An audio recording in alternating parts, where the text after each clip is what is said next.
Part 1. You will hear a woman talking to a man about doing a gap year on a sailing ship called the Solana. First, you have some time to look at questions 1 to 6.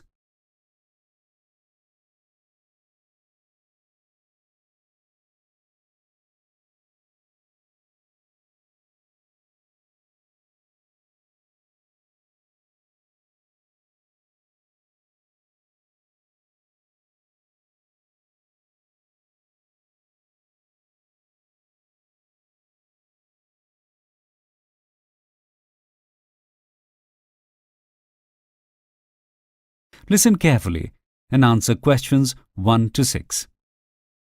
Hello, this is the A+ World Academy. How can I help you? Hello, my name is Marcia Vine, and I'm calling from New York. I'm interested in having my daughter enroll for a year sailing on the Solana. How old is your daughter?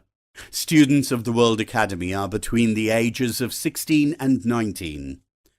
She just turned 16, so she would be 17 if she enrolls for next year. So, would she be looking at year 11 or 12 of high school? I'm not sure. She's in year 10 now, so I suppose we would be looking at year 11 if she went next year. But I'm also open to her doing it in year 12 instead. We still have places open for the next year. What information would you like? Well, I've had a quick look at the website, but I thought I would call to get an idea of how it all works. Where did you hear about us? Just for our records, we keep data on how people learn about our services. Of course, actually, it was my daughter who told me about it, so word of mouth.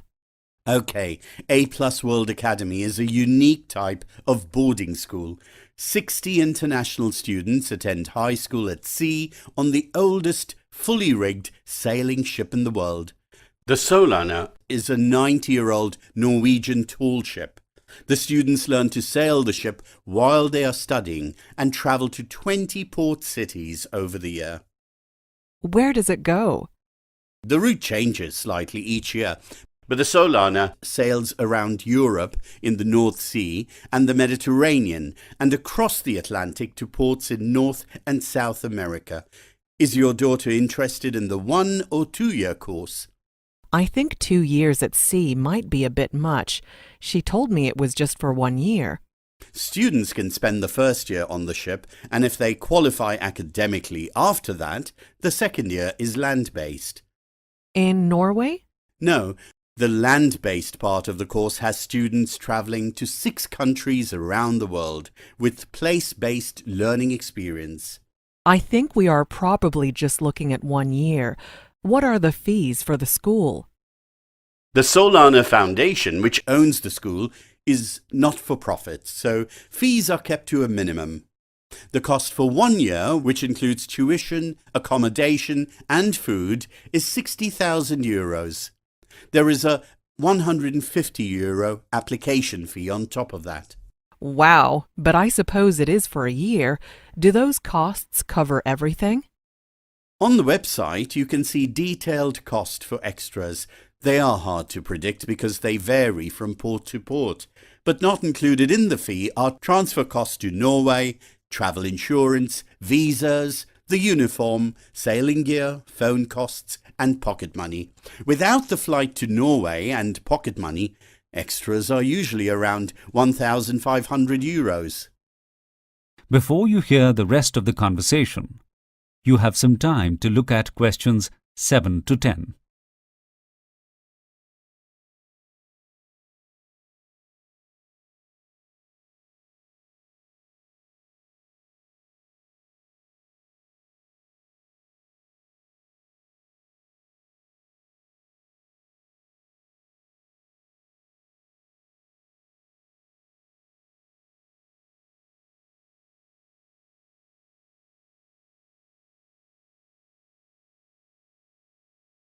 Now listen and answer questions 7 to 10. Can you tell me something about the tuition? Is it compatible with the U.S. education system?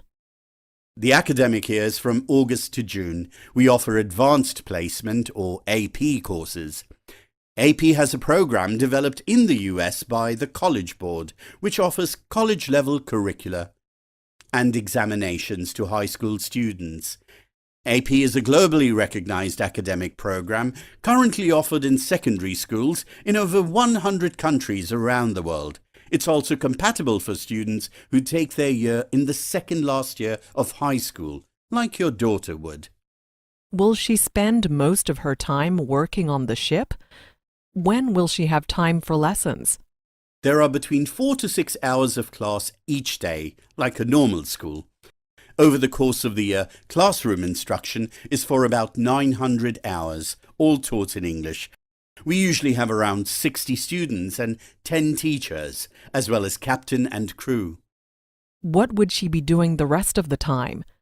Students get mandatory maritime training, and she would have to take part in the ship's night watches as part of the mariner crew and do all the scrubbing, cleaning and sharing the duties on board. She will develop life skills such as leadership, resilience, accountability and teamwork. Probably the toughest thing she will have to deal with on board is that there is no Wi-Fi. There's nothing unless we are in a port.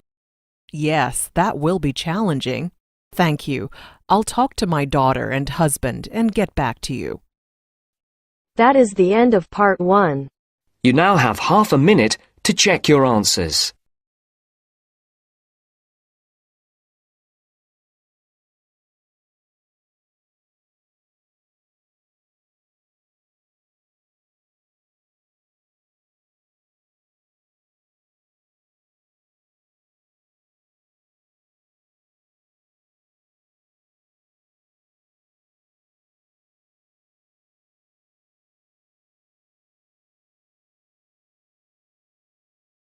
Now turns to part 2.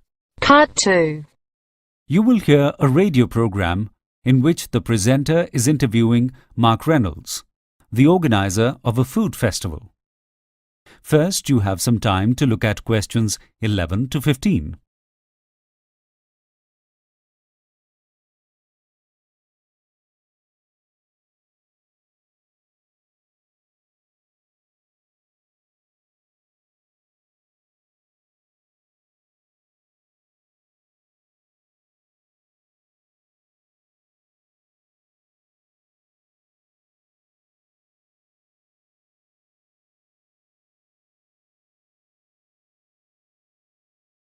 Now listen carefully and answer questions 11 to 15.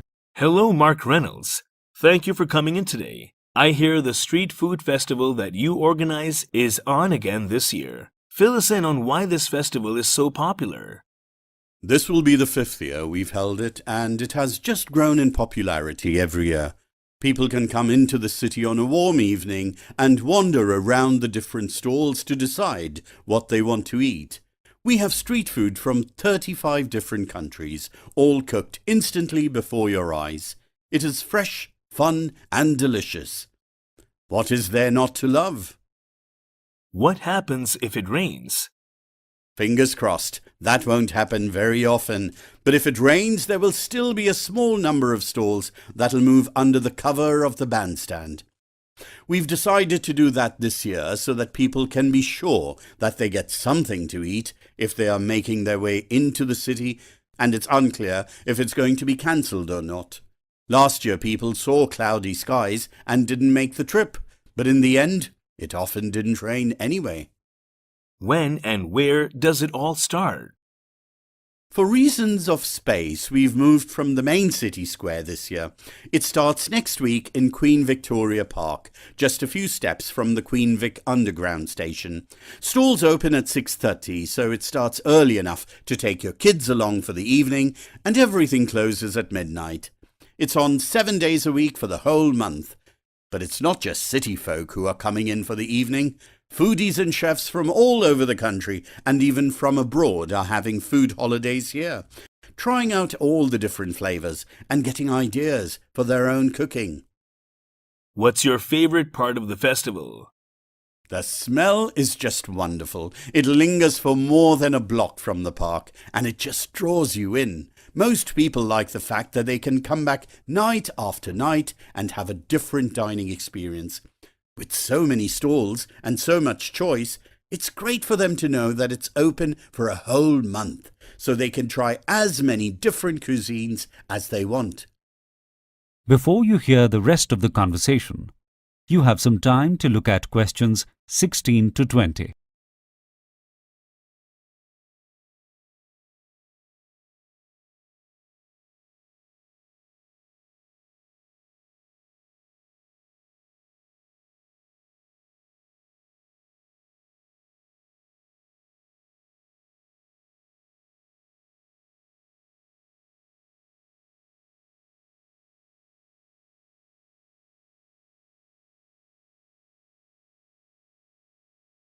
Now listen and answer questions 16 to 20. Tell us about the food that is on offer. The most popular stand, without fail, is the Chinese stall, where they serve steamed pork buns.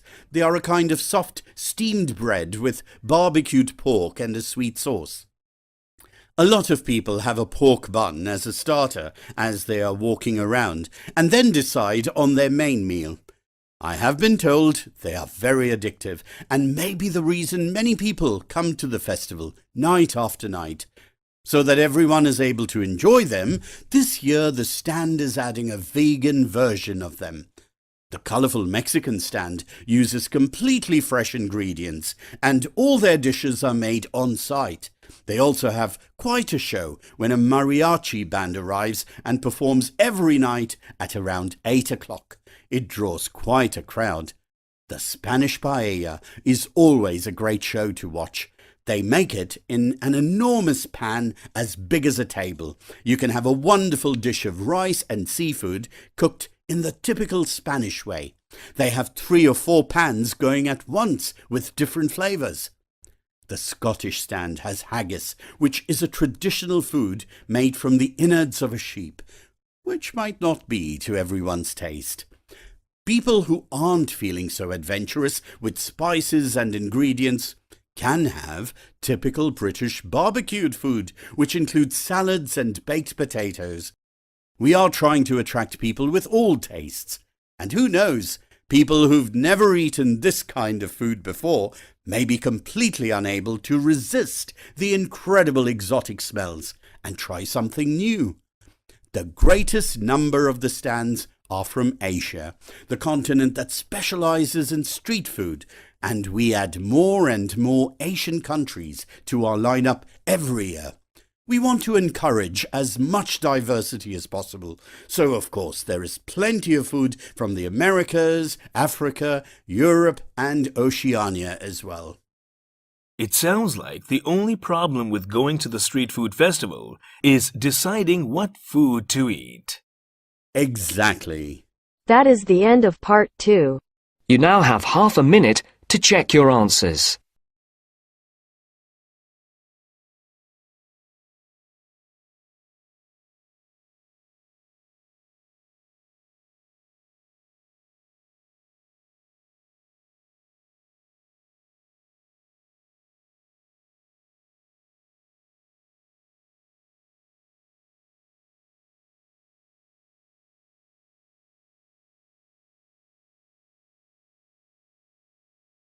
Now turns to part 3. Part 3. You will hear 2 students talking to their tutor about a market research study they have done. First, you have some time to look at questions 21 to 24.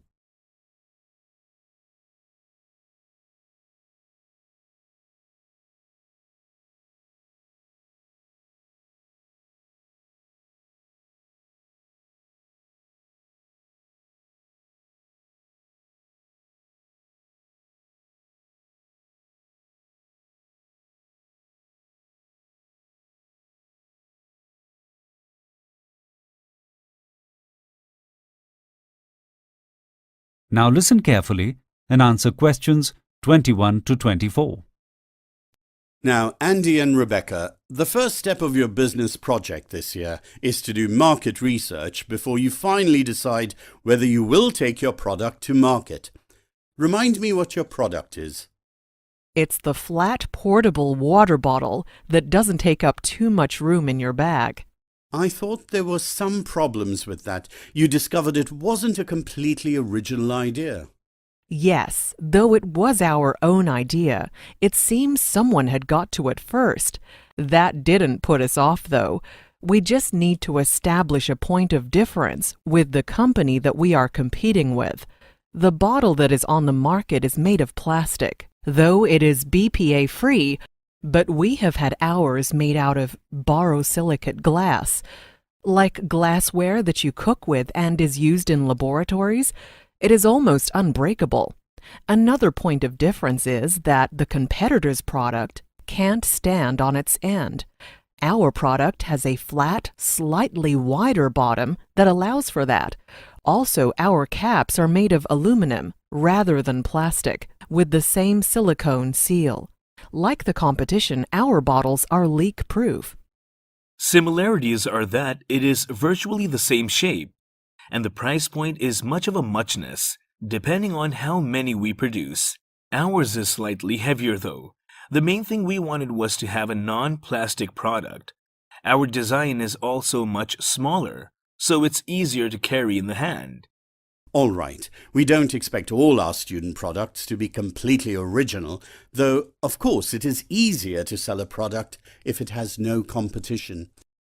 Before you hear the rest of the conversation, you have some time to look at questions 25 to 30.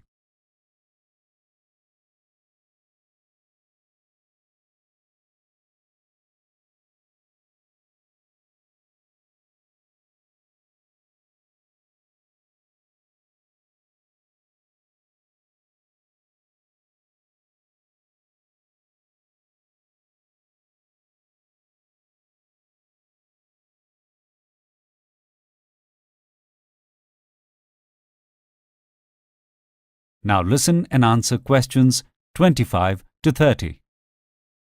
Tell me about your market research strategy. The first thing we did was check out the competition. There is the original design that was financed through an online funding site and is now exclusively sold online. Then there are two other direct copies that are also sold through the major online retailer at a much lower price. They have come on the market since we started the project. So, competition is growing. Yes, but they still don't have any market recognition. We put together a focus group of 30 people, and none of them had ever heard of the product. The focus group was made up of people from campus, 30% of whom already used a multi-use water bottle. Tell me more about the makeup of the focus group. 25 of them were undergraduates and the other 5 were university staff. We recruited them from the University Sports Center and with some flyers in the main food court.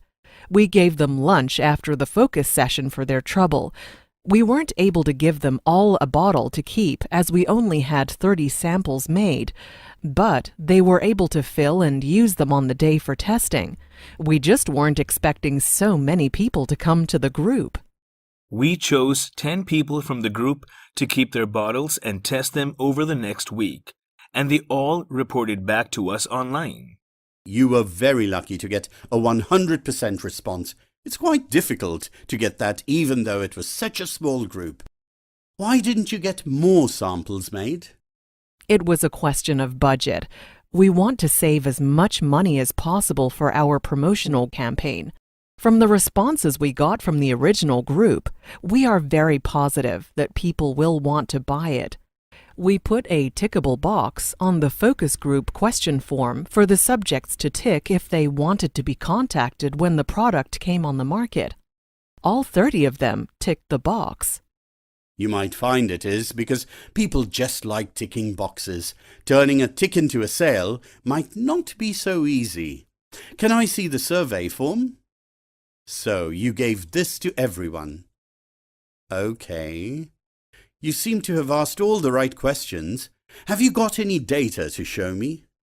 It's just raw data at the moment. We haven't set it out into a report. We can give you that in next week's meeting. What about audio of the focus group meeting? We recorded it, but we haven't typed it up yet. I'll see you next week at the same time, and by then I want a completed report. You don't have much time to get this product to market, and hold-ups at this early stage could have you losing marks on your final result. I'll overlook it this time, but you had better come up with the goods next week. That is the end of part 3. You now have half a minute to check your answers.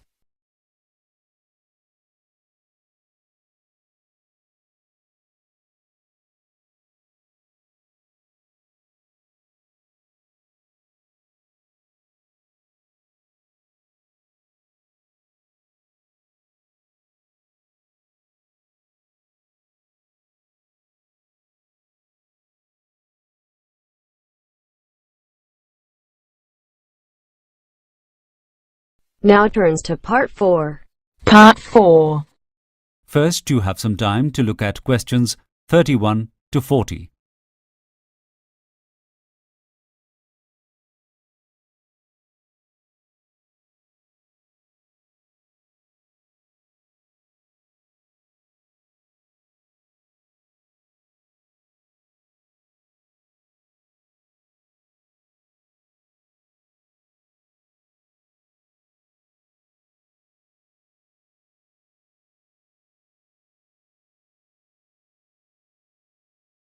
Now listen carefully and answer questions 31 to 35. The 100-meter sprint is no longer a race where 8 fast runners do a lot of training and then line up to see who can go the fastest on the day. Now that the fastest male runners in the world are regularly running the distance in less than 10 seconds, the training and preparation to make the difference in those milliseconds that separate runners is complex. Jim Hines from the USA was the first to break the 10-second barrier in 1968, with very few over the years that followed being able to match him. Until the second decade of this century, almost a third of those who did manage it were found to be using performance-enhancing drugs.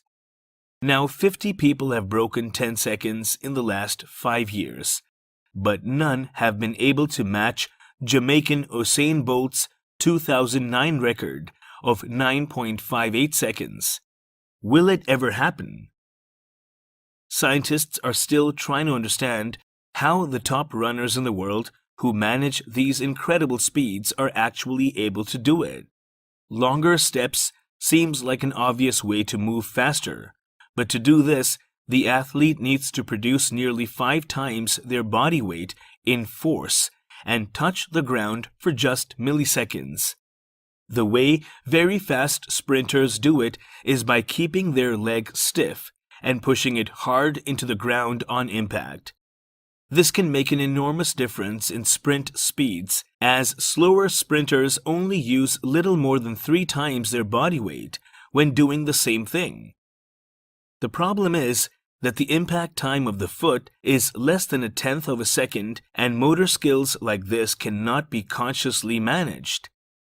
A 100-meter sprinter works on autopilot, and it seems that trying to consciously think about movement during a race slows the runner down. So focusing on foot position and force needs to be done repeatedly in training until it becomes automatic. Then the conscious brain can take a step back during a race. Diet plays a major part, as the size of a runner is an important factor in creating force. The sprinter needs to increase muscle mass and power and have a low fat ratio. The way to build muscle mass and the strength to go with it is to do lots of weight-bearing exercise. Though running is weight-bearing, it is inefficient for building muscles compared to getting into the gym and lifting weights. Recent studies have shown the optimum way to build muscle and reduce body fat is to have a diet high in healthy fats, moderate in protein, and minimal in carbohydrates. This may mean having more than half the calorific intake in the form of healthy fats. Mental skills should not be overlooked. Comparing athletes in peak physical condition, studies have found that the mental state can make up to 80% of the difference between the performance of competitors. The ability to set goals forms a part of this, and commitment to training is another part.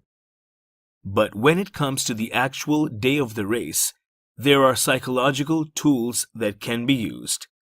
Creating a mental image of how the race will be run and won has long been shown to be extremely effective. Yet studies have also been done on pre-race visualization of happy memories. Inducing such emotions has also been shown to significantly improve running times. All these factors might be combined to enable sprinters to run fast enough to beat Usain Bolt's benchmark.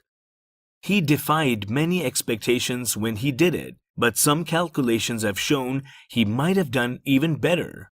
His start reaction times were slow in comparison to other runners, and this could have been corrected by physical and mental training. Perhaps his diet could have been better, as his penchant for chicken nuggets is well known. Even if he had been running at altitude, as Jim Hines had been when he broke the 10-second barrier, or had the benefit of a tailwind, it has been suggested he could have run a time as fast as 9.45 seconds. Whether it be better knowledge and training, diet, mental attitude, or perhaps even some genetic abnormality, the record will one day be broken. That is the end of part 4. You now have half a minute to check your answers.